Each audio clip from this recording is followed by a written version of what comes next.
Hello, নমস্কার। কেমন আছেন সকলে? আশা করছি নিশ্চয়ই সকলে ভালো আছেন। আমি জ্যোথিকা আবারও একটা নতুন ভিডিওর সঙ্গে আপনাদের জানাই অনেক অনেক স্বাগত। আজকে নিয়ে চলে এসেছি এমন একটি ভিডিও যেখানে অ্যাক্টিভিটি আমার থাকবে আর থাকবে আমার ছেলের স্টোন পেইন্ট। এর আগেও আমি একটা ভিডিও এর আগে দিয়েছি শর্ট ভিডিওর মাধ্যমে। তো ভীষণই গরম এখানে পড়েছে রাত্রেবেলা।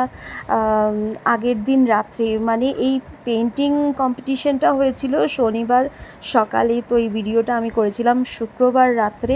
তো রাত্রের ডিনারের জন্য আমি নিয়েছিলাম কিছু সেদ্ধ করা আলু, তাতে পেঁয়াজ কুচি দিয়ে, লঙ্কা কুচি দিয়ে আর কিছু রেগুলার মশলা মিক্স করে একটু তরকারি, একটু আলু পরাঠা মতো বানিয়ে নিয়েছিলাম, কিছু পরাঠা বানিয়ে নিয়েছিলাম। কারণ রাত্রের ডিনারের জন্য যতই হোক, যতই গরম পড়ুক, আমাদের তো কিছু না কিছু করতেই হবে, তা এটাই করে নিয়েছিলাম। আর এখানে দেখুন কতগুলো স্টোন আমি জোগাড় করেছি, ঘরেই পড়া ছিল। মানে এগুলো স্টোন জোগাড় করাটাও একটা বিশাল চাপের ব্যাপার। গিট্টি পড়েছিল, পড়ে রাখা, সেখান থেকেই কিছু বাছাই করা পাথর নিয়েছি। আর একটা পাথর ভালো মতো শুকিয়ে ধুয়ে সবকটাই শুকিয়ে নিয়েছি, একটাকে রং করে নিয়েছি, সাদা রং করে নিয়ে তারপরে এটাতে হবে পেইন্ট। আর এখানে পেইন্ট নিয়ে বসেও পড়েছে আমার ছেলে, আমিও বসে পড়েছি ডিনার নিয়ে। একটু টক দইয়ের সঙ্গে সেই আলুর পরোটা, ভীষণই ভালো কম্বিনেশন এই এত ভীষণ গরমের মধ্যে।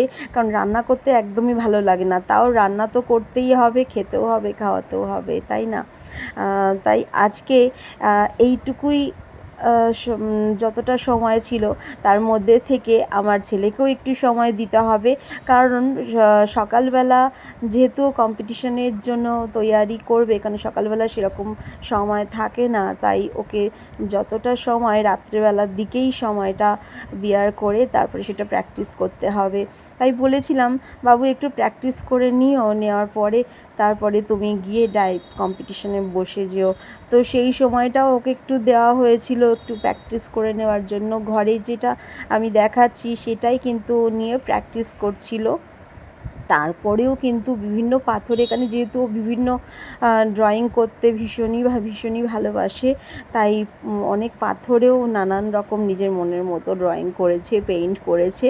আর সেটা আমাকে আর বলতে হয় না, জাস্ট ওকে ভিডিওটা দিয়ে দিয়েছি, কারণ লিঙ্ক পাঠানো হয়েছিল। এই দেখো এখানে একটা মায়ের মূর্তির চোখ এঁকেছে, আর এটা ফাইনালি সে সেকেন্ড পজিশনও পেয়েছে। কেমন হয়েছে